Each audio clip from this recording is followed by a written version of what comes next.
जय हिंद students, welcome to study for civil services. आज के करंट अफेयर्स को गाइज हम लोग डिस्कस करने वाले हैं और मैं हूं आपका एजुकेटर कमलाक्ष झा। और मैं आपको बताना चाहूँगा गाइज कि आप में से जो भी स्टूडेंट्स यूपीपीसीएस, बीपीएससी या राजस्थान एडमिनिस्ट्रेटिव सर्विसेज की तैयारी कर रहे हैं, तो ज्ञान सर का स्पेशल पेड बैच जो है वो स्टार्ट हो चुका है। दिए गए नंबर पर कॉन्टैक्ट करके आप पेड बैच ज्वाइन कर लीजिएगा या नए बैच की इन्फॉर्मेशन भी आपको यहीं से मिल जाएगी। यहाँ पर जीरो से लेकर सिलेक्शन तक की प्रॉपर तैयारी करवाई जाती है और हर एक स्टूडेंट पर प्रॉपर ध्यान दिया जाता है। इसके अलावा ये हमारे टेलीग्राम के चैनल्स हैं जिनको आप ज्वाइन कर सकते हैं और इंस्टाग्राम के पेज को फॉलो करिएगा। यहाँ पर गवर्नमेंट एग्जामिनेशन से रिलेटेड अपडेट्स और काफ़ी सारा फ्री स्टडी मटेरियल भी आपको यहाँ पर मिल जाता है। फिर इसके अलावा ये कुछ हमारे टॉपिक्स हैं आज के जिनको हम लोग डिस्कस करने वाले हैं डिटेल में। तो चलिए स्टार्ट करते हैं। So guys, GS paper 2 international relations के पॉइंट ऑफ व्यू से ये टॉपिक काफ़ी ज़्यादा इंपॉर्टेंट है। हम बात करेंगे इंडिया ऑस्ट्रेलिया स्ट्रेटेजिक पार्टनरशिप के बारे में। तो ये टॉपिक सिर्फ जीएस पेपर 2 के लिए इंपॉर्टेंट नहीं है, बल्कि इंटरनेशनल रिलेशन का एक परफेक्ट एग्जाम्पल भी है। इंडिया और ऑस्ट्रेलिया का रिलेशंस जो आज की डेट में बहुत ज़्यादा इंपॉर्टेंट है। न्यूज़ की अपडेट के बारे में बात करें, स्पेशली यहाँ पर बात होगी G20 रियो समिट 2024 के बारे में। इंडिया और ऑस्ट्रेलिया के प्राइम मिनिस्टर्स ने G20 रियो समिट 2024 में सेकेंड एनुअल समिट किया। इस डिस्कशन में रिन्यूएबल एनर्जी, ट्रेड, डिफेंस और एजुकेशन पर फोकस था। और यह समिट काफी स्पेशल है क्योंकि 2025 में कॉम्प्रिहेंसिव स्ट्रेटेजिक पार्टनरशिप की 5वीं एनिवर्सरी सेलिब्रेट होगी। रिन्यूएबल एनर्जी की बात करें तो इंडिया और ऑस्ट्रेलिया ने रिन्यूएबल एनर्जी पार्टनरशिप स्टार्ट की है। सोलार एनर्जी, ग्रीन हाइड्रोजन और एनर्जी स्टोरेज में मिलकर काम करेंगे ये दोनों कंट्रीज। KABIL यानी कि काबिल और ऑस्ट्रेलिया के क्रिटिकल मिनरल्स ऑफिस के साथ काफी प्रोग्रेस हुई है, जो हमारी लिथियम और रेयर अर्थ्स के सप्लाई चेन को डाइवर्सिफाई करेगा। और KABIL काबिल जो है वो क्या है, तो ध्यान में रखना है कि ये एक जॉइंट वेंचर कंपनी है जो आइडेंटिफाई करती है, एक्वायर करती है, खरीदती है, डेवलप करती है स्ट्रेटेजिक मिनरल्स इंडिया के लिए। तो काबिल जो है वो एक कोलैबोरेशन भी है 3 सेंट्रल पब्लिक सेक्टर इंटरप्राइजेस का, और ये आती है मिनिस्ट्री ऑफ माइंस के अंडर। और national aluminium company limited NALCO और HCL हिंदुस्तान कॉपर लिमिटेड और mineral exploration and consultancy limited. तो ये जो 3 हम लोग को सेंट्रल पब्लिक सेक्टर की इंटरप्राइज देखने को मिलती हैं, इनका ये कोलैबोरेशन है। इन्होंने कोलैबोरेट करके एक जॉइंट वेंचर कंपनी स्टैब्लिश करी जिसका नाम है काबिल, खनिज विदेश इंडिया लिमिटेड। तो ये बहुत इंपॉर्टेंट है, जो आपको थोड़ा सा ध्यान में रखना है। ये एक्स्ट्रा इंफॉर्मेशन मैंने आपको अलग से दी है, इसको ये अभी नोट्स में नहीं है तो इसको नोट डाउन कर लेना। अब बात करते हैं इकोनॉमिक कॉपरेशन के बारे में। तो ट्रेड की बात करें तो इंडिया और ऑस्ट्रेलिया के बीच में एक एग्रीमेंट होता है जिसका नाम है IND-AUS ECTA एग्रीमेंट।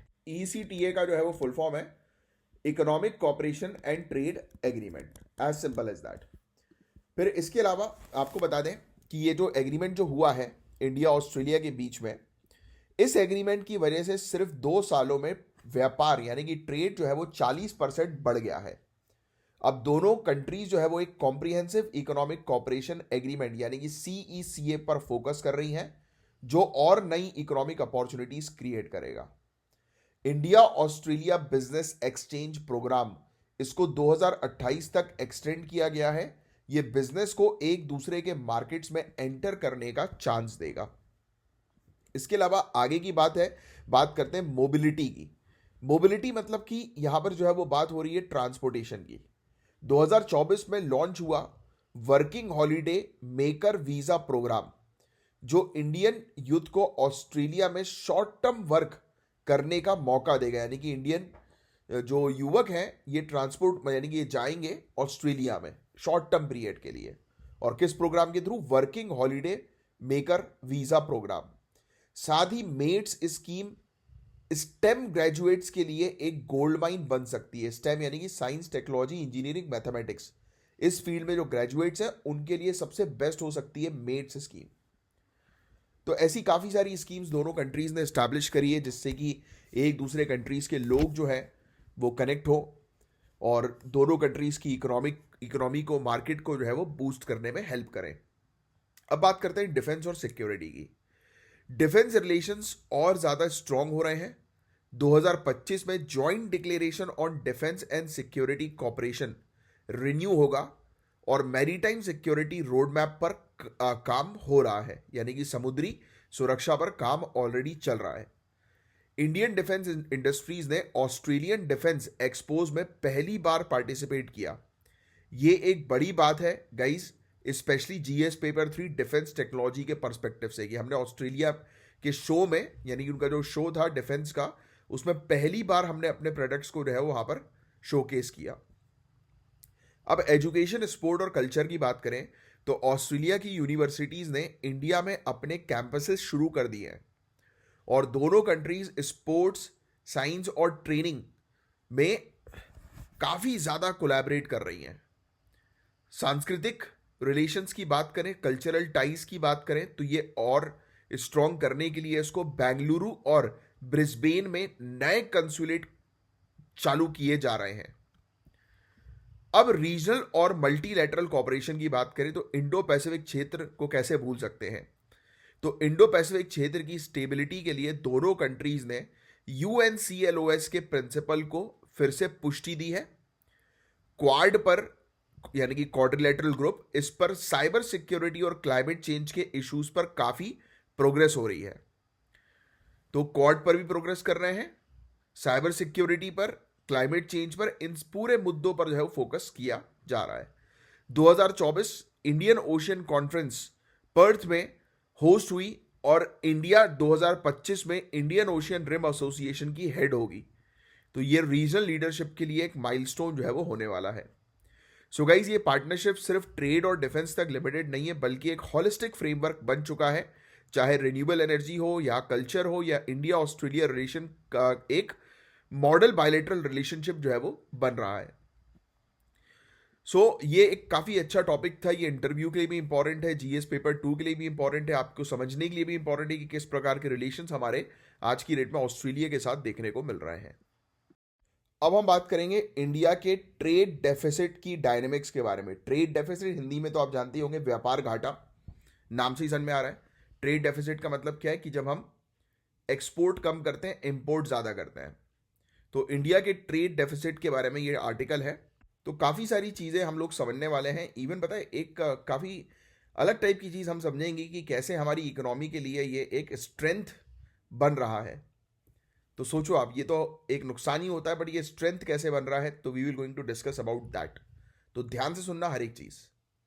न्यूज की बात करें तो इकोनॉमिस्ट का कहना है कि इंडिया का ट्रेड डेफिसिट मैन्युफैक्चरिंग वीकनेस का इंडिकेटर नहीं है। मतलब हमारे यहाँ जो व्यापार का घाटा हो रहा है, इसका मतलब ये नहीं है कि हमारी मैन्युफैक्चरिंग सेक्टर जो है वो वीक हो रही है इस घाटे के कारण। ये सर्विस सेक्टर की स्ट्रेंथ और इंडिया के इन्वेस्टमेंट डेस्टिनेशन होने का प्रूफ है। मतलब हमारा ट्रेड घाटा जो हो रहा है ना, तो ये बेसिकली एक प्रकार से सर्विस इंडिया जो है वो अच्छी दे रही है, उसकी स्ट्रेंथ है, और इंडिया एक अच्छा इन्वेस्टमेंट डेस्टिनेशन है कि लोग यहां पर आकर इन्वेस्टमेंट करते हैं। तो ये बोल रहे हैं कि उसका ये प्रूफ है। इंडिया का सर्विस सेक्टर दुनिया में एक लीडर बन गया है, ये बात आप जानते ही हो, और ये एक प्राउड मोमेंट है। What is trade deficit? Simple शब्दों में ट्रेड डेफिसिट का मतलब है जब एक कंट्री का इंपोर्ट ज्यादा होता है और एक्सपोर्ट कम होता है। एक कंट्री इंपोर्ट ज्यादा करे, एक्सपोर्ट कम करे। लेकिन क्या आप जानते हैं कि फाइनेंशियल ईयर 2023 से 2024 तक इंडिया का trade deficit 121.6 billion US dollar से घटकर 78.1 बिलियन यूएस डॉलर हो गया। यह इंप्रूवमेंट हमारी सर्विस ट्रेड सरप्लस की वजह से है कि हमारा सर्विस सेक्टर जो है उसने अच्छा काम किया, जिसके चलते ओवरऑल जो हमारा ट्रेड डेफिसिट है वो घट गया। तो ट्रेड डेफिसिट को कम करने के लिए सर्विस सेक्टर जो है वो एक अच्छा काम कर रहा है। अब बात करते हैं इंडिया की स्ट्रेंथ के बारे में कि ट्रेड डेफिसिट कैसे एक स्ट्रेंथ है। ये बहुत इंपॉर्टेंट चीज है, अब ध्यान सुनना। इंडिया की कंपैरेटिव एडवांटेज आईटी और फार्मास्यूटिकल जैसी सर्विसेज में है। यस, हम लोग को ज्यादा फायदा जो है वो आईटी और फार्मास्यूटिकल सर्विसेज में देखने को मिलता है। ये सेक्टर हमें एक एक्सपोर्ट सरप्लस देते हैं, यानी कि इन दो सेक्टर्स की वजह से हम ज्यादा मात्रा में एक्सपोर्ट करते हैं सामान को। कंपैरेटिवली इंपोर्ट के, यानी कि हम यहां पर जो है वो ट्रेड डेफिसिट में नहीं है, ट्रेड सरप्लस में है। फॉर एग्जांपल फाइनेंशियल ईयर 2024 में net capital inflow 86.3 billion US dollar तक पहुंच गए। ये इनफ्लो डोमेस्टिक इन्वेस्टमेंट्स को बूस्ट करते हैं, राइट? ये बात समझ रहे हो आप? तो हमारे पास जो भी इन्वेस्टमेंट आ रहा है इन सेक्टर्स के अंदर, तो ये क्या कर रहा है, हमारी इकोनॉमी को बूस्ट करने का काम कर रहा है। यस। तो trade deficit as a strength के तौर पर हम इसलिए कह सकते हैं क्योंकि हमारे यहां पर आईटी और फार्मास्यूटिकल सेक्टर जो है, जो सर्विसेज में है, ये सेक्टर जो है वो एक्सपोर्ट सरप्लस का जो है वो काम कर रहे हैं। तो हमारे लिए ट्रेड डेफिसिट एक प्रकार का मतलब स्ट्रेंथ भी है, क्योंकि हमारे पास जो दूसरे सेक्टर हैं वो इस ट्रेड डेफिसिट को जो है वो मेंटेन करने का, मैनेज करने का काम कर रहे हैं। इंडिया के सामान जो एक्सपोर्ट्स हो रहे हैं उन्हीं एरियाज में इंडिया फोकस कर रही है जहां हम कॉम्पिटिटिव है, जैसे कि फार्मास्यूटिकल्स, इवन ऑटो कंपोनेंट्स। लेकिन क्या आपने सोचा है कि इंपोर्ट्स का रोल क्या है? तो मशीनरी इंपोर्ट जो मेक इन इंडिया को सपोर्ट करती हैं, वो हमारी मैन्युफैक्चरिंग ग्रोथ के लिए बहुत जरूरी है। क्योंकि हम देखो, बात ध्यान समझना आप, हर एक चीज जो दिखती है घाटा है वो एक्चुअल में घाटा नहीं होता, राइट? इस कॉन्सेप्ट को समझना। कैसे? कि अब आप क्या कर रहे हो, अपने घाटे को जो है वो फुलफिल कर रहे हो किससे? दूसरे चीजों से। बट एक्चुअल में वो आपका घाटा नहीं है, वो इन फ्यूचर लॉन्ग रन में जो है वो आपको एक पॉजिटिव रिजल्ट देगा। क्योंकि भाई आज की डेट में हमें अपने मैन्युफैक्चरिंग सेक्टर को बूस्ट करना है, तो हमारे पास रॉ मटेरियल्स, मशीनरीज, काफ़ी सारी टेक्नोलॉजीज नहीं अवेलेबल है कि नहीं? बोलो हाँ या ना? तो ऑब्वियसली बात है, we don't have any option, मतलब कि हमें इंपोर्ट ही करना पड़ेगा। इंपोर्ट के अलावा हमारे पास ऑप्शन नहीं है। बट हम उस पर्टिकुलर इंपोर्ट को जो है वो क्या कर रहे हैं, अपने दूसरे सेक्टर्स जैसे आईटी, फार्मास्यूटिकल, ऑटोमोबाइल के पार्ट्स, इन सब सेक्टर से जो है वो क्या कर रहे हैं, इन सब सेक्टर से उसको बैलेंस कर रहे हैं। और लॉन्ग रन में फिर हमारा ये वाला जो मैन्युफैक्चरिंग वाला सेक्टर भी जो होगा, जिसके कारण से ट्रेड डेफिसिट हम लोग झेल रहे हैं, तो वो इन फ्यूचर जो है वो कंप्लीट हो जाएगा। क्योंकि मेक इन इंडिया इनिशिएटिव के थ्रू हम लोग सीख रहे हैं, टेक्नोलॉजी ट्रांसफर के थ्रू, वेरियस चीज़ों के थ्रू, तो लॉन्ग रन में जो है वो मजबूत हो जाएगा। तो आज की रेट का घाटा लॉन्ग टर्म के प्रॉफिट शो जो है वो करेगा। बट एक अच्छी बात है कि हमारा दूसरा जो सेक्टर है, सर्विस सेक्टर, वो इस घाटे को जो है वो बैलेंस काफ़ी हद तक जो है वो कर रहा है, जो हमने आंकड़ों के थ्रू भी अभी थोड़ी देर पहले देखा। क्लैरिटी हुई आपको इस टॉपिक से रिलेटेड? यस। तो ये चीज़ थी। पर हर कॉइन्स के दो साइड होते हैं, हर सिक्के के दो पहलू बोलते हैं ना हम लोग। तो परसिस्टेंट ट्रेड डेफिसिट से इकोनॉमिक सॉवरेनिटी लूज हो सकती है, यानी कि लगातार अगर घाटा होगा तो हमारी सॉवरेनिटी जो है वो लूज होगी। क्यों? क्योंकि हम इंपोर्ट कराएंगे तो दूसरी कंट्रीज को हमें पैसा देना पड़ेगा। यस। तो फॉरेन जो कंपनीज हैं, ये हमारी डोमेस्टिक कंपनीज जो है वो एक्वायर कर लेती हैं लॉन्ग टर्म में। फिर 1991 के बैलेंस ऑफ पेमेंट क्राइसिस को याद करिए, ऐसा रिस्क हमेशा बना रहता है, परसिस्टेंट रहता है, राइट? तो इस चीज़ पर भी फोकस करना है कि इसके एक नुकसान भी है कि अगर लॉन्ग टर्म तक घाटा होता रहेगा तो कई बार क्या होता है, फॉरेन कंट्रीज हमारे यहाँ की कंपनीज को जो है वो खरीद लेती हैं। तो ये फिर और इसके इफेक्ट जो होते हैं वो कैस्केडिंग होते हैं। तो इससे हम लोग को मेनली बचना है कि हम लोग को इतना लंबा समय भी ट्रेड डेफिसिट नहीं करना है। शॉर्ट टर्म तक करो, उसके बाद फिर अपनी चीज़ें स्टैब्लिश करो और फिर अपना बिजनेस रन करने लगो। तो क्या किया जाए बैलेंस्ड ट्रेड के लिए? तो सोल्यूशन की बात करें तो एक्सपोर्ट क्रेडिट सपोर्ट को एमएसएमई तक पहुंचाना होगा। मतलब हम micro small and medium enterprises को जो है वो लोन्स प्रोवाइड कराएं। और कैसा लोन? जिससे कि वो एक्सपोर्ट करें सबसे ज़्यादा, जो चाइना करती है। ये चाइना की पॉलिसी है, पता है आपको? जिससे वो ग्लोबल मार्केट में compete करे। कौन? एमएसएमई। हमें इंफ्रास्ट्रक्चर इंप्रूवमेंट्स जैसे कि पीएम गति शक्ति लॉजिस्टिक कॉस्ट को 8% जीडीपी तक रिड्यूस करने का एम हम लोग कर रहे हैं। मतलब जो हमारा जो लॉजिस्टिक कॉस्ट जो आता है, मतलब जो सामान को एक जगह से दूसरी जगह पहुंचाने में जो खर्चा आता है, उसको हम कम करने पर फोकस कर रहे हैं। उसी से तो प्रॉफिट बनेगा। और प्रोडक्शन लिंक्ड इंसेंटिव स्कीम के अंडर डोमेस्टिक मैन्युफैक्चरिंग को बूस्ट कर रहे हैं हम लोग, राइट? तो ऐसी चीज़ों पर हम लोग का मेन फोकस देखने को मिल रहा है। तो इंडिया का ट्रेड डेफिसिट एक चैलेंज ज़रूर है, पर ये एक अपॉर्चुनिटी भी है। इस प्रकार से देखो, आपको इस आर्टिकल को समझना था, और आई होप कि मैंने अच्छे से आपको ये आर्टिकल समझाया, जिसमें आपको क्लैरिटी मिली है कि ये सिर्फ एक प्रॉब्लम नहीं है बल्कि एक अपॉर्चुनिटी भी है। सर्विसेज सेक्टर की स्ट्रेंथ, बैलेंस ट्रेड पॉलिसी और गवर्नमेंट के इनिशिएटिव, इन सब चीज़ों से हम ग्लोबल इकोनॉमी में अपनी एक यूनिक पोजीशन जो है वो बना रहे हैं। सो बहुत अच्छा टॉपिक था ये, होपफुली आपके दिमाग जो है वो खुल गए होंगे इस टॉपिक को जो है वो सुनकर। और लाइक का बटन ज़रूर हिट करिए अभी तक अगर आपने लाइक का बटन हिट नहीं किया है। और अगर आपको लेक्चर अच्छा लग रहा है तो कमेंट बॉक्स पे ज़रूर जो है वो लिख कर बताइएगा कि आप चाहते हैं कि मैं कंटिन्यू बना रहा हूँ, क्योंकि अभी व्यूज़ जो है वो काफ़ी ज़्यादा कम आ रहे हैं। तो इसके कारण से शायद हो सकता है कि मैं कंटिन्यू ना कर पाऊँ, कोई और आ जाए मेरी जगह। राइट, होता है ये कंपनीज वगैरह में, ऐसी चीज़ें अक्सर जो है वो चली रहती है। और अगर आप चाहते हो कि मैं ही कंटिन्यू करूँ आपके लिए तो प्लीज़ कमेंट बॉक्स पे जो है वो लिख कर बताइएगा। राइट, नहीं तो फिर मुझे जो है वो दूसरे सेक्टर में जो है वो मतलब दूसरे सब्जेक्ट्स में जो है वो जाना पड़ेगा। राइट, क्योंकि व्यूज़ यहाँ पर जो है वो आ नहीं रहा, व्यूज़ नहीं आ रहे तो उसमें मेरी गलती तो है नहीं यार, अब मैं क्या करूँ। बट कंपनी के ऊपर भी जो है वो प्रेशर रहता है। राइट, तो आप लोग प्लीज़ शेयर ज़रूर किया करो, लाइक का बटन एटलीस्ट हिट किया करो, जिससे कि ये एल्गोरिदम जो है वो बढ़े यूट्यूब का। चलिए अब नेक्स्ट टॉपिक की तरफ आगे बढ़ते हैं। अब गाइज एक ऐसे टॉपिक के बारे में बात करेंगे जो ना ही सिर्फ एग्जाम के लिए इंपॉर्टेंट है बल्कि आपके फ्यूचर के लिए भी, मतलब सभी के फ्यूचर के लिए। So declining global fresh water reserve. तो आज की डेट में फ्रेश वाटर, जिसको मीठा पानी बोलते हैं, पीने का पानी बोलते हैं, तो इसकी कमी बहुत तेजी से बढ़ती जा रही है वैश्विक स्तर पर। तो क्या आप लोग जानते हो कि नासा के ग्रेस सैटेलाइट्स के डेटा के मुताबिक हमारी फ्रेश वाटर रिजर्व 2014 के बाद से हर साल कम होती जा रही है। सो आइए इस टॉपिक को डिटेल में जो है वो समझेंगे। तो सबसे पहले न्यूज़ की तरफ चलते हैं। नासा की ग्रेस सैटेलाइट, तो ये जर्मन ग्रेस सैटेलाइट है, तो इसने दिखाया है कि 2014 के बाद से फ्रेश वाटर लेवल में 1200 क्यूबिक किलोमीटर्स का लॉस हुआ है।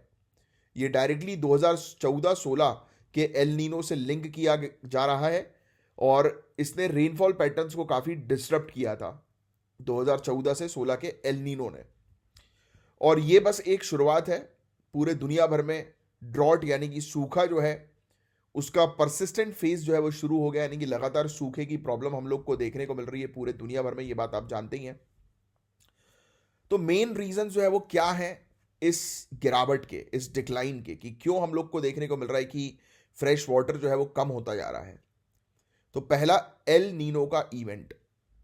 2014 से 16 का एल नीनो सबसे पावरफुल था। ये फैक्ट चाहो तो मेंशन कर सकते हो नोट्स में, काफी इंपॉर्टेंट फैक्ट है। इसने जेट स्ट्रीम्स को शिफ्ट करके रेनफॉल को डिसरप्ट कर दिया, यानी कि पूरे दुनिया भर के रेनफॉल के पैटर्न्स को जो है वो खराब किया था 2014-16 के एल नीनो इवेंट ने। दूसरा सबसे बड़ा कारण क्लाइमेट चेंज, जलवायु परिवर्तन। आज की डेट में हम लोग को जलवायु परिवर्तन के कारण कभी बारिश हो रही है, कभी बारिश नहीं हो रही, मॉनसून प्रॉपर समय पे नहीं आ रहा है। तो इन सब चीज़ों के कारण सरफेस वाटर जो है वो ज़्यादा रन ऑफ होता है, यानी कि मिल ही नहीं पाता, और रिचार्ज होने का मौका नहीं मिल पाता ग्राउंड वाटर को। तो कहाँ से फिर फ्रेश वाटर जो है वो बढ़ेगा, वो तो घटेगा ही ना। तीसरा कारण, ग्राउंड वाटर को हमने ओवर एक्सट्रैक्ट किया है। घरों में जो बोरिंग, मोटर, पंप, ये सब चीज़ें लगा लगा कर बहुत पानी हमने जो है वो निकाल लिया और वेस्ट किया है। इरिगेशन और इंडस्ट्रीज का ओवर यूज़, पानी का ओवर यूज़ कर रही है ना ये, सिंचाई में भी मोटर चालू करके छोड़ दी खेत में, जितनी रिक्वायरमेंट उससे कई ज़्यादा पानी जो है बहा दिया। इंडस्ट्रीज के अंदर अननेसेसरली इनका ओवर यूज़, तो ये स्थिति को और ख़राब कर रहा है। फिर हमने ज़मीन को ख़राब किया, जैसे वेटलैंड्स, फॉरेस्ट्स, जो कि पानी को रोकने का, इकट्ठा करने का काम करते हैं, तो इनको जो है वो हमने अपने बेनिफिट के लिए, कभी फार्मिंग के लिए खेतों को काट दिया, कभी कुछ कंस्ट्रक्शन एक्टिविटीज़ के लिए वेटलैंड को जो है वो ख़त्म कर दिया। तो ये सब कुछ मेन कारण है जिसके चलते फ्रेश वाटर डिक्लाइन हो रहा है। अब आप सभी जानते हैं यार कि अगर ये पीने का पानी जो है वो ख़त्म हो जाएगा या कम होने लगेगा कंटिन्यूअसली काफ़ी तेज़ी से, तो कितना नुकसान हो सकता है। पॉइंट वाइज चीज़ों को समझते हैं। तो जो फ्रेश वाटर स्पीसीज है, यानी ऐसी कुछ प्रजाति जो सिर्फ मीठे पानी पे सर्वाइव कर सकती हैं, तो उसमें 84% का डिक्लाइन अभी तक देखने को मिला है। सोचिए आप, 84% प्रजाति मीठे पानी की जो है वो खत्म हो रही है। 3 बिलियन लोग जो है वो सीवियर वाटर स्ट्रेस फेस कर रहा है। 3 बिलियन लोग, समझ रहे हो आप, सीवियर पानी की समस्या फेस कर रहा है। पूरे दुनिया भर की पॉपुलेशन कितनी है, कोई बता सकता है नीचे कमेंट बॉक्स पे लिखकर? फेमाइन, भूखमरी और कॉन्फ्लिक्ट्स इस प्रकार के बढ़ने लगे हैं। शेयर्ड वाटर रिसोर्सेज पर इंटरनेशनल डिस्प्यूट्स हो रहे हैं नदियों को लेकर। आप देखिए, आप चाहे वो नाइल रिवर हो, इंडिया का कावेरी डिस्प्यूट हो, तो नदी के पानी को शेयरिंग करने से रिलेटेड पॉलिटिकल कॉन्फ्लिक्ट्स भी हम लोग को देखने को मिल रहा है। इंडस्ट्रीज खत्म होती जा रही हैं। नई टेक्नोलॉजी जैसे आर्टिफिशियल इंटेलिजेंस भी हाई वाटर डिमांड को और बढ़ा रही है। इसको भी वाटर चाहिए, पानी चाहिए इंडस्ट्रीज को, तो डिमांड बढ़ती जा रही है। तो सॉल्यूशंस क्या है फिर? अब सॉल्यूशंस पर फोकस करें तो यूनाइटेड नेशन का वाटर एक्शन एजेंडा और वर्ल्ड वाटर डे, इस प्रकार के कैंपेन जो है वो अवेयरनेस बढ़ाते हैं। तो हमें ग्लोबल इनिशिएटिव्स के थ्रू अवेयरनेस क्रिएट करना है पानी को बचाने से रिलेटेड। इंडिया के अंदर जल शक्ति अभियान, अटल भूजल योजना, ये ग्राउंड वाटर एफिशिएंसी पर फोकस करते हैं। गवर्नमेंट को वाटर प्राइसिंग और रेन वाटर हार्वेस्टिंग को प्रमोट करना होगा। सस्टेनेबल डैम्स और डीसैलिनेशन टेक्नोलॉजीज फ्यूचर के लिए काफी जरूरी है, इस प्रकार के इंफ्रास्ट्रक्चर पर फोकस करना होगा। तो काफी बेसिक सा टॉपिक था गाइस ये, और उम्मीद करता हूँ ये चीज़ आपको अच्छे से समझ में आई होगी। बाकी उतना कुछ खास था नहीं, बट इसमें कुछ कुछ इंपॉर्टेंट चीज़ें थी समझने की, तो होपफुली आपने उसको टेक डाउन कर लिया होगा। अब गाइस हम बात करेंगे G20 के एक नए विजन के बारे में, जो दुनिया के ट्रांसफॉर्मेशन को रीडिफाइन कर रहा है। ये सिविल सर्विसेज के लिए बहुत ज़रूरी है और GS पेपर 2 पेपर 3 दोनों के लिए इंपॉर्टेंट है। तो पहले हम लोग बात करते हैं G20 ट्रॉइका के बारे में और उसके एजेंडा के बारे में। बहुत इंपॉर्टेंट टॉपिक है, एग्जामिनेशन में आने की बहुत ज्यादा संभावना है। G20 ट्रॉइका, जिसमें इंडिया, ब्राजील और साउथ अफ्रीका है, मेंशन करना, याद रखना। एक जॉइंट डिक्लेरेशन लेकर आए हैं ये G20 ट्रॉइका नाम से। इसमें काफी सारे टॉपिक्स इंक्लूड किए गए हैं। Digital public infrastructure, artificial intelligence और डेटा गवर्नेंस। इस बार की ब्राजील समिट का थीम था building a just world and a sustainable planet, कि एक अच्छी दुनिया और एक सतत ये ग्रह को हमें तैयार करना है। ये फोकस है इसका सस्टेनेबल डेवलपमेंट के ऊपर, टैक्सेशन रिफॉर्म के ऊपर और डिजिटल इंक्लूजन के ऊपर, कि ज्यादा से ज्यादा लोग जो है वो डिजिटल टेक्नोलॉजीज को जो है वो अडॉप्ट करें। तो ये सब आपको GS पेपर 2 के इंटरनेशनल रिलेशंस के सेक्शन के लिए जरूरी है, और इस पर एसेस वगैरह भी आते हैं, तो इस पर फोकस रखना बहुत जरूरी है। प्रीलिम्स में G20 ट्रॉइका पूछा जा सकता है कि इसमें कौन सी कंट्रीज इन्वॉल्व है। इंडिया, ब्राजील, साउथ अफ्रीका, याद रखना। सो G20 समिट के कुछ आउटकम्स के बारे में बात करते हैं हम लोग। तो सबसे पहली चीज जिसके बारे में मेन फोकस किया गया वो है प्रोग्रेसिव टैक्सेशन। जो सुपर रिच है, यानी कि बहुत अमीर लोग जो हैं, उनको टैक्स करने पर फोकस हुआ है ताकि फिस्कल इक्विटी आए, मतलब कि गवर्नमेंट जो है उनके पास अच्छा रेवेन्यू जो है वो आ सके सुपर रिच के कंट्रीब्यूशन के थ्रू। दूसरा, सोशल इंक्लूजन। टारगेट रखा गया है कि 2030 तक जेंडर डिजिटल डिवाइड का आधा कर दिया जाए, यानी कि आज की डेट में मेल और फीमेल के बीच में जो डिजिटल डिवाइड है, जानकारी कम है फीमेल को मेल के कंपैरिजन में इंटरनेट की, डिजिटलाइजेशन की, तो इस गैप को जो है वो 50% कम कर दो। तीसरा, मल्टीलैटरल रिप्रेजेंटेशन। अफ्रीका और लैटिन अमेरिका जैसे क्षेत्र को यूनाइटेड नेशन सिक्योरिटी काउंसिल में ज्यादा रिप्रेजेंटेशन देने की बात हुई है। चौथा, ग्लोबल हंगर और पॉवर्टी अलायंस की बात हुई। 500 मिलियन लोग के लिए कैश ट्रांसफर और 150 मिलियन बच्चों के लिए स्कूल मील्स का इनिशिएटिव लॉन्च हुआ है। तो ये चीजें हम लोग को G20 समिट के दौरान रिसेंटली देखने को मिली, ये नोट डाउन कर लेना, ये बहुत इंपॉर्टेंट है। तो अब बात करते हैं DPI यानी कि डिजिटल पब्लिक इंफ्रास्ट्रक्चर के बारे में, जो कि एक गेम चेंजर चीज है। डिजिटल पब्लिक इंफ्रास्ट्रक्चर का रोल है इकोनॉमिक अपॉर्चुनिटीज और सोशल सर्विसेज को एक्सेसिबल बनाना, क्योंकि आज की डेट में डिजिटलाइजेशन के थ्रू हम लोग काफी सारी सर्विस का यूज कर सकते हैं। हम घर बैठे बैठे ट्रेन की टिकट बुक कर सकते हैं, हम घर बैठे बैठे अपना रिचार्ज कर सकते हैं, खाना ऑर्डर कर सकते हैं, कितनी सारी चीजें हैं। मतलब ऐसी कोई चीज नहीं जो हम बिना घर बैठे जो वो नहीं कर सकते आज की डेट में। इवन मैं आपको जनरली अपने बारे में बात बताऊं तो मुझे ऑलमोस्ट अभी 22-23 दिन हो गए, मैं घर से बाहर निकला ही नहीं हूं अभी। ऑलमोस्ट 22-23 दिन हो गए। अपने ऑफिस पर जाता हूँ, ऑफिस का काम करता हूँ और वापस अपने घर पे। उसके अलावा और कुछ नहीं, मतलब मैं बाहर ही नहीं जा रहा हूँ। मुझे कुछ चीज़ चाहिए तो मैं ऑनलाइन ऑर्डर कर ले रहा हूँ। तो ये कितनी ईजी हो गई कि मुझे जो है वो बाहर जाकर मेहनत करने की ज़रूरत नहीं है, घूमने की सर्च करने की ज़रूरत नहीं है। In one click I am getting each and every things. तो ये क्या है, ये एक गेम चेंजर चीज़ है। तो हमें इसी पर काम करना है कि लोगों को सर्विसेज जो है वो ईजिली मिल सके, सर्विस का एक्सेस। डिजिटल आईडीज कनेक्टिविटी को सीमलेस बनाते हैं। Real time payments financial inclusion को प्रमोट करते हैं। कंसेंट बेस्ड डेटा शेयरिंग लोगों को अपने डेटा का कंट्रोल देता है कि कौन सा डेटा उनको शेयर करना है, कौन सा नहीं करना। बट इससे इन सब चीजों से सबसे ज्यादा इंपॉर्टेंट है डिजिटल लिटरेसी। ये सब चीजें मार्केट में आ जाए, बट उससे पहले आनी चाहिए लिटरेसी, कि पहले लोगों को सिखाओ कि अगर आपको इन चीजों को यूज करना है तो इसके कुछ खतरे भी हैं। ये मैंने अलग से आपको कुछ पॉइंट बताए जो आपको ध्यान में रखना है।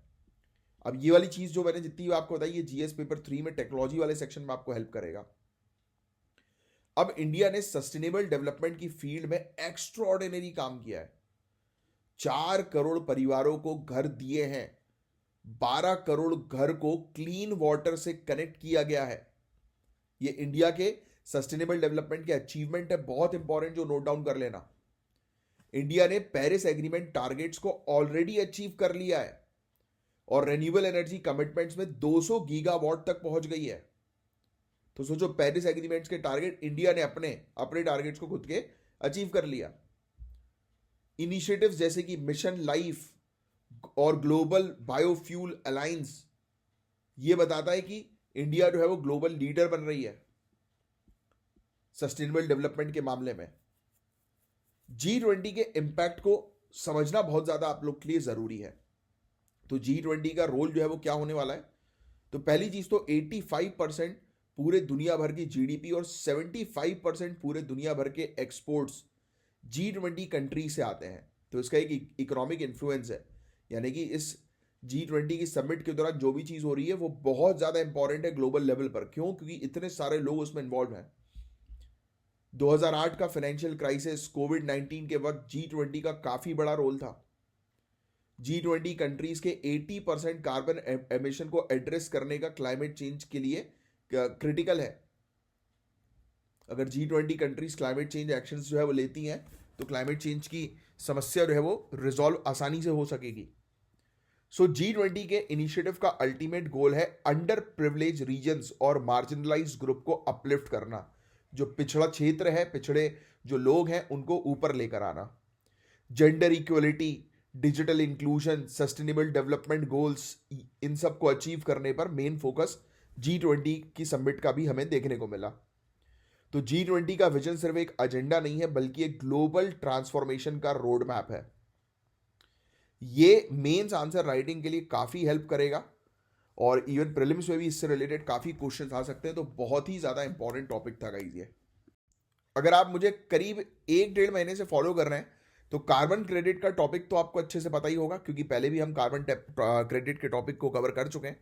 जिनको नहीं पता कोई बात नहीं, फिर से कवर करवा दूंगा, पूरी चीज अच्छे से क्लियर हो जाएगी और जिनको पता है उनका रिवीजन हो जाएगा। सो अब बात करते हैं। तो सबसे पहले तो आपने कभी सोचा है कि एक कंपनी अपनी कार्बन एमिशन कैसे ऑफसेट कर सकती है, या पॉल्यूशन के नाम पे पैसे कैसे कमाए जा रहे हैं? तो आज इस टॉपिक में हम लोग इसी के बारे में बात करेंगे। कार्बन क्रेडिट एक बहुत बेहतरीन टॉपिक है। इसके एडवांटेजेस क्या हैं, इसकी कमियां क्या हैं और इंडिया का क्या रोल है कार्बन क्रेडिट के पॉइंट ऑफ व्यू से। सो अभी हाल ही में 29th conference of party meeting होती है बाकू में, जिसमें कार्बन ट्रेडिंग को लेकर नए और मजबूत मैकेनिज्म्स डिस्कस किए गए। लेकिन एक शॉकिंग स्टडी नेचर जनरल से आई जो बताती है कि क्योटो प्रोटोकॉल के टाइम के सिर्फ 16% कार्बन क्रेडिट्स ने असली एमिशन रिडक्शन दिए। सोचो आप, क्योटो प्रोटोकॉल के समय पर मात्र 16% ही कार्बन क्रेडिट जो है वो कार्बन एमिशन को कम करने के लिए रिस्पॉन्सिबल रहा। बाकी 84% हम लोग को कार्बन क्रेडिट देखने को मिल रहा है कि वो किसी काम का ही नहीं है, फेक है। तो ये बड़ी शॉकिंग चीज आ रही है एक स्टडी के थ्रू, तो इसी को आपको समझना है। तो 16% वाला फिगर इतना लो क्यों है और इसमें क्या परेशानियां हैं, इसको हम समझते हैं। सो अवॉइडेड डिफॉरेस्टेशन प्रोजेक्ट्स सिर्फ 25% इफेक्टिव थे और सोलार कुकर सिर्फ 11%। हाइड्रोफ्लोरोकार्बन 23 प्रोजेक्ट्स जो ग्रीन हाउस गैस और ओजोन डिप्लीशन को रोकने में हेल्प करते हैं, सबसे ज्यादा सक्सेसफुल रहे 68%। बहुत सारे प्रोजेक्ट्स एडिशनैलिटी फेल कर गए, मतलब उनका एमिशन रिडक्शन बिना कार्बन क्रेडिट्स के भी हो जाता। तो है क्या चीज है ये? तो कार्बन क्रेडिट्स को पहले आपको समझना बहुत ज्यादा जरूरी है। मतलब आपने देख तो लिया ही है कि कार्बन क्रेडिट्स दिखाए तो जा रहे हैं, बट एक्चुअल में उसका इंपैक्ट हो नहीं रहा है। और इंपैक्ट अगर हुआ भी है तो हमें देखने को मिला है कि हाइड्रोफ्लोरोकार्बन्स के प्रोजेक्ट्स में थोड़ा ठीक ठाक देखने को मिला, बाकी दूसरे प्रोजेक्ट्स में उतना इंपैक्ट देखने को नहीं मिला। बात समझना आप कि कार्बन क्रेडिट्स है क्या, उसका मार्केट का मैकेनिज्म है क्या। तो कार्बन क्रेडिट्स का मतलब है 1 ton carbon dioxide equivalent emission को रिड्यूस या रिमूव करना। पहला पॉइंट तो ये, कार्बन क्रेडिट के आगे आप लिखोगे 1 ton carbon dioxide equivalent emission को रिड्यूस करना या रिमूव करना, वो हो गया कार्बन क्रेडिट एक। इस सिस्टम को क्योटो प्रोटोकॉल ने इंट्रोड्यूस किया था और पेरिस एग्रीमेंट ने और बेटर किया। लिख लेना ये दोनों कि कार्बन क्रेडिट के पीछे क्योटो प्रोटोकॉल है और पेरिस एग्रीमेंट है। अलग अलग प्रकार के कार्बन मार्केट्स होते हैं। एक होता है कंप्लायंस मार्केट, ये लीगल फ्रेमवर्क्स के अंडर काम करते हैं जहां कंपनीज को एमिशन रिड्यूस करना मैंडेट होता है। मतलब कंपनीज को कहा जाता है कि भाई आपको इससे ज्यादा कार्बन डाइऑक्साइड एमिट नहीं करना, अगर करोगे तो आपको कार्बन क्रेडिट्स परचेज करने पड़ेंगे। अब ये कहां से परचेज करेंगी? उन कंपनी से जिन कंपनीज ने अपने कार्बन क्रेडिट्स बना के रखे हो, यानी कि उन्होंने क्या किया है, एमिशन किया नहीं है। जैसे फॉर एग्जांपल एक कंट्री को कहा गया कि आप 100 यूनिट्स तक जो है वो एमिशन कर सकते हो, बट उसने 80 किए, तो मतलब उसके पास 20 यूनिट खाली है। और किसी ने अगर 110 यूनिट कर लिया तो ये 20 यूनिट उससे परचेज कर सकते हैं, 10 यूनिट उससे परचेज कर सकते हैं। तो क्या हुआ, ये ट्रेडिंग हुई कि नहीं हुई? इससे जो companies come carbon dioxide emit कर रही हैं उनको इकोनॉमिकली फायदा हो रहा है, जो ज्यादा कर रही हैं तो वो एनवायरमेंट में बर्डन नहीं करेंगी, वो किसी और कंपनी से जो है वो क्रेडिट परचेज कर लेंगी, जिससे कि इक्विवेलेंट हो सके पूरी चीजें। यानी कि जो टारगेट जो सेट किया कि भाई इससे ऊपर कार्बन डाइऑक्साइड एमिशन नहीं जाना है, तो वो टारगेट अचीव हो सके। आपस में कंपनीज एक दूसरे के साथ बैलेंस क्रिएट करके कार्बन क्रेडिट मार्केट के थ्रू। चीजें समझ में आ रही है? तो ये कंप्लायंस मार्केट हो गया जिसमें लीगल फ्रेमवर्क, यानी कि बोल दिया कंपनी को कि भाई लीगल है आपके लिए, आपको ये करना है। और दूसरा होता है वॉलंटरी, यहां कंपनीज अपनी मर्जी से सस्टेनेबिलिटी गोल्स के लिए इन्वेस्ट करती हैं, यहां पर उनके ऊपर कोई दबाव नहीं होता। अब चैलेंजेस क्या है इस सिस्टम के अंदर? तो काफी प्रोजेक्ट्स ऑलरेडी प्लान्ड रिडक्शंस को क्रेडिट के थ्रू दिखाते हैं। मतलब काफी सारे प्रोजेक्ट्स ऐसे हैं वो ये दिखा रहे हैं कि भाई मतलब इसका क्रेडिट का यूज कर रहे हैं, जो ऑलरेडी किसी ना किसी स्कीम्स के थ्रू चल रहा है, अलग से कुछ नहीं कर रहे, वो उसी के अंदर उसको शो कर दे रहा है। फिर ग्रीन वॉशिंग भी होता है, कंपनीज जो है वो एनवायरमेंट फ्रेंडली दिखने के लिए क्रेडिट्स का मिसयूज करती हैं। ट्रैकिंग सिस्टम और ऑडिट्स की कमी हम लोग को देखने को मिलती है, जो कई बार डबल काउंटिंग को प्रमोट करती है। और इंडिया के पास भी कार्बन मार्केट्स को लेकर काफी इनिशिएटिव्स हैं, जैसे कि कार्बन क्रेडिट ट्रेडिंग स्कीम, ये इंडियन कार्बन मार्केट्स के अंडर आती है, पता है आपको? एनर्जी कंजर्वेशन अमेंडमेंट एक्ट 2022 के थ्रू कार्बन क्रेडिट ट्रेडिंग को प्रमोट किया गया है। हाई मॉनिटरिंग कॉस्ट है इसकी और वीक ओवरसाइट सिस्टम है, यानी इसको मॉनिटर करने की कॉस्ट बहुत ज्यादा है, ये इसका सबसे बड़ा चैलेंज है, और इस पर निगरानी नहीं रखी जा रही है। तो कार्बन क्रेडिट सिस्टम को सक्सेसफुल बनाने के लिए क्या स्टेप लेने चाहिए? पहला तो कुछ क्राइटेरिया तैयार करो, राइट, जिससे कि मॉनिटर की जा सके पूरी चीजें, उसके स्टैंडर्ड्स को मजबूत करो। दूसरा, ट्रांसपेरेंसी इंप्रूव करो, रियल टाइम ट्रैकिंग होनी चाहिए, थर्ड पार्टी ऑडिट करना चाहिए। तीसरा, पेरिस एग्रीमेंट के आर्टिकल 6 के साथ जो है उसको अलाइन किया जाए, जिससे कि और भी कंट्रीज को शामिल करो इसमें। चौथा, डेवलपिंग कंट्रीज को जो है वो सपोर्ट करो, उनको टेक्निकल सपोर्ट जो है वो प्रोवाइड कराओ, और ये किसका काम होना चाहिए? डेवलप कंट्रीज का काम होना चाहिए। तो ये कार्बन क्रेडिट एक पावरफुल टूल बन सकता है अगर प्रॉपरली इंप्लीमेंट किया जाए तो, बट इसमें काफ़ी सारी प्रॉब्लम्स हैं, काफ़ी सारे चैलेंजेस हैं जिनको एड्रेस करना बहुत ज़्यादा ज़रूरी है। उसकी स्ट्रिक्ट मॉनिटरिंग इस्टेब्लिश करना या एक स्टैंडर्डाइज सिस्टम इसमें इस्टेब्लिश करना बहुत ज़्यादा ज़रूरी है, वरना होगा यही कि कार्बन क्रेडिट के नाम से जो है वो धांधलेबाजी चलती रहेगी और कंपनीज कमाती रहेंगी और हमारा जो फ्यूचर है वो खराब होता रहेगा, राइट। और एक टाइम ऐसा आएगा कि वाकई में ये धरती जो है वो पूरी तरह से नष्ट हो जाएगी। तो ये था गाइस पूरा ओवरऑल टॉपिक। उम्मीद करता हूँ पूरी चीज़ अच्छे से क्रिस्टल क्लियर समझ में आई होगी। The rights of persons with disabilities act 2016। So guys बहुत इंपॉर्टेंट टॉपिक है ये भी, और हम बात करेंगे एक ऐसे कानून के बारे में जो इंडिया में इंक्लूसिविटी और एम्पावरमेंट का एग्जाम्पल है, यानी कि सशक्तिकरण और समावेशन की, लोगों को शामिल करो। तो ये है rights of person with disability act 2016। ये कानून यूनाइटेड नेशन के convention on rights of person with disabilities का एक पार्ट है, जिसको इंडिया ने 2007 में रेक्टिफाई किया था। सो आइए इसके फीचर्स को जो है वो हम लोग समझेंगे पहले, और सबसे पहले बात करते हैं इस कानून के पर्पस की। तो अब ऑब्वियस बात है, नाम से ही आपको समझ में आ रहा है, right of person with disability act बनाया गया था जो पर्सन विद डिसेबिलिटीज जो है, यानी कि जो दिव्यांगजन जो लोग हैं, उनके अधिकार को प्रोटेक्ट करने के लिए और प्रमोट करने के लिए।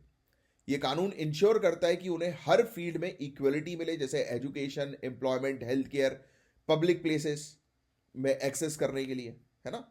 और इंडिया ने यूएनसीआरपीडी को 2007 में रेक्टिफाई किया था। यूएनसीआरपीडी मैंने अभी आपको बताया ना, United Nation convention on rights of person with disability, UNCRPD इसको बोलते हैं। तो यूनाइटेड नेशन का ये जो यूएनसीआरपीडी जो है, कन्वेंशन जो है, एग्रीमेंट है, इसको 2007 में इंडिया ने रेक्टिफाई किया, और फिर 2016 में हम लोग को देखने को मिला कि हम ये कानून जो है वो लेकर आए, जिसके थ्रू एक लीगल फ्रेमवर्क तैयार किया गया कि जो right of person with disability, यानी कि जो पर्सन विद डिसेबिलिटीज है ना, कि दिव्यांगजन जो लोग हैं, तो उनके अधिकार को प्रोटेक्ट करना है।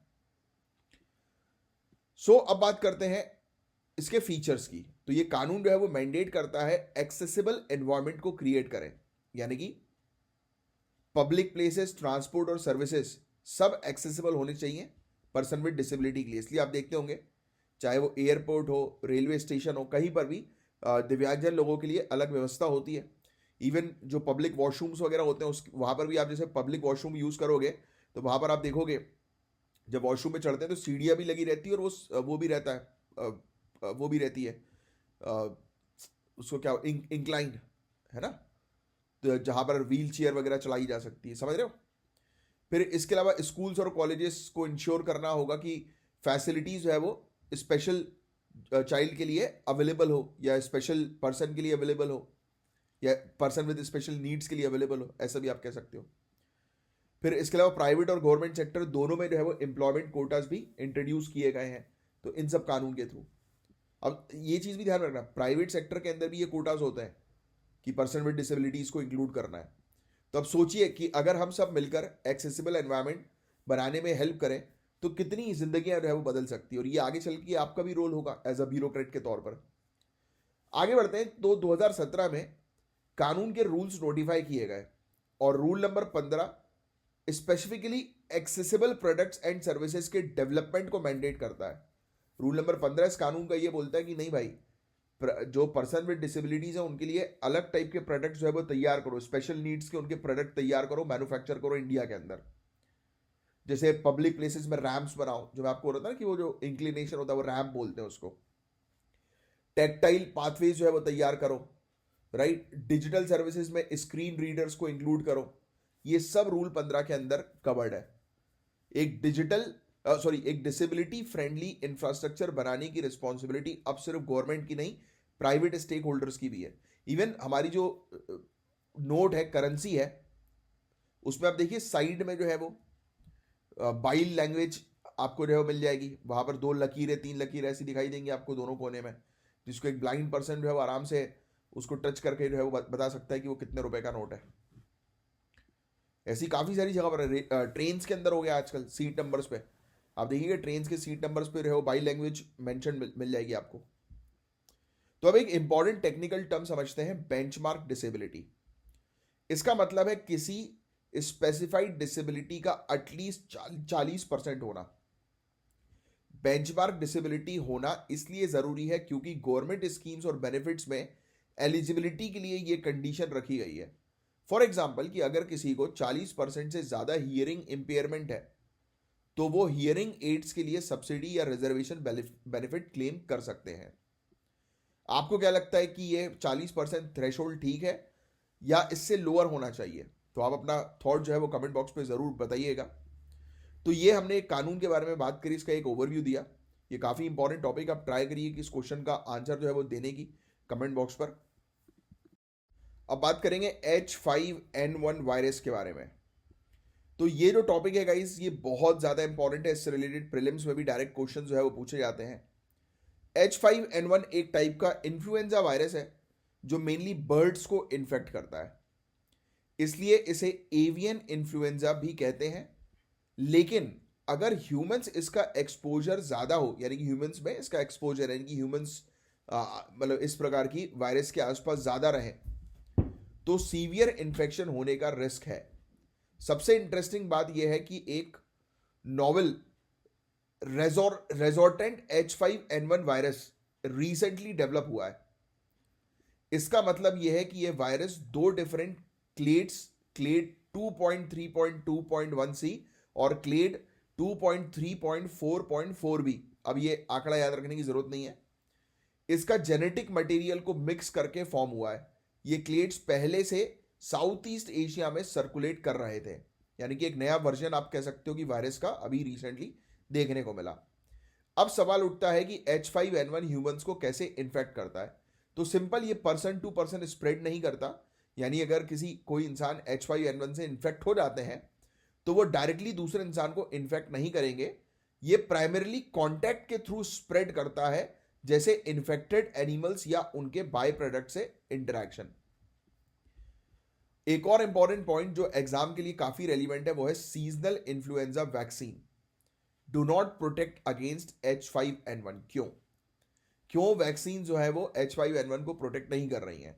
क्योंकि ये एनिमल बेस्ड इन्फ्लुएंजा स्ट्रेन है जो सीजनल ह्यूमन इन्फ्लुएंजा स्ट्रेन से काफी डिफरेंट रोल प्ले करता है। इसका मतलब ये है कि प्रिवेंशन के लिए स्पेसिफिक वैक्सीन की आवश्यकता है, यानी कि इसको दूर करना है तो उसके लिए अलग टाइप की वैक्सीन होना जरूरी है। सो ये हमने समझा H5N1 का एक रीएसॉर्टेंट वायरस के बारे में, यानी कि एक नया वर्जन इसका हम लोग को जो है वो देखने को मिला है। तो ये ट्राई करिए इस क्वेश्चन का जो है आंसर लिखने की MCQ में। और इवन यार आजकल तो काफ़ी सारे लोग जो है वो नॉनवेज वगैरह छोड़ भी रहे हैं, क्योंकि आजकल काफ़ी इश्यूज हम लोग को नॉनवेज में देखने को मिल रहा है, राइट। और वीगन होते जा रहे हैं आजकल पूरे दुनिया भर में काफ़ी सारे लोग, जो क्योंकि मैंने देखा है अपने आंखों के सामने कि काफ़ी सारे मेरे पहचान के भी जो एक टाइम पर जो है वो बिल्कुल यानी कि सातों के सातों दिन सिर्फ नवरात्रि छोड़कर बाकी पूरे साल भर जो है वो लोग मुर्गा खाते थे, रोज मुर्गा मटन जो भी मीट वगैरह। तो उन्होंने आज की डेट में वो छोड़ दिया। बड़ा शॉकिंग लगा मुझे सुन के, मैंने कहा गजब यार कि अच्छे खासे मीट खाने वाले छोड़ सकते हैं। तो ऑब्वियस सी बात है कि जो हल्का फुल्का खाते हैं तो छोड़ ही सकते हैं, क्योंकि आजकल बहुत दिक्कतें जो है वो बढ़ती जा रही हैं इन सब चीज़ों में। और वैसे भी कुछ चीज़ें ऐसी भी जो है वो कही जाती हैं कि इंसान के लिए जब खाने के लिए ऑलरेडी हैं काफ़ी सारे ऑप्शंस, तो हम मांस मच्छी जो है वो क्यों खाएं, क्यों किसी की जान जो है वो खराब करें। इवन ये भी कहा जाता है कि अब अलग अलग थ्योरीज यार, देखो जो खाता है मैं उसको मना नहीं कर रहा हूँ, मैं उसको फोर्स भी नहीं कर रहा हूँ कि भाई तुम्हें छोड़ देना चाहिए, क्योंकि वो आपकी चॉइस है बॉस। जो खाता है वो खाए, जो नहीं खाता है मैं उनके लिए मैं इन जनरल जो है बता रहा हूँ, मतलब कि मेरा ऐसा कुछ नहीं है इंटेंशन बोलने का कि भाई आप छोड़ो या ना छोड़ो, वो that is your personal choice. मैं यहाँ पर आपको पढ़ाने के लिए आता हूँ, मेरा ऑब्जेक्टिव ये होता है कि भाई आपको वो चीज़ें कवर कराऊँ जिससे कि आपका एग्जाम में सिलेक्शन हो। बाकी your personal thing is your personal thing, उसमें मैं इंटरफेयर कभी नहीं करता। और आप लोग को भी एटीट्यूड बनाना चाहिए कि आप किसी की पर्सनल लाइफ में इंटरफेयर मत करो। अगर आप किसी को एडवाइस करो तो प्रोफेशनली एडवाइस करो, किसी को पर्सनल एडवाइस भी देने की जरूरत नहीं कि अरे यार तुम्हारे घर में ये चल रहा है तो ऐसा कर लो यार, वो कितने खराब है ये वो, ये सब इन पंचायती में आपको नहीं पढ़ना, ये ब्यूरोक्रेटिक माइंडसेट नहीं होता।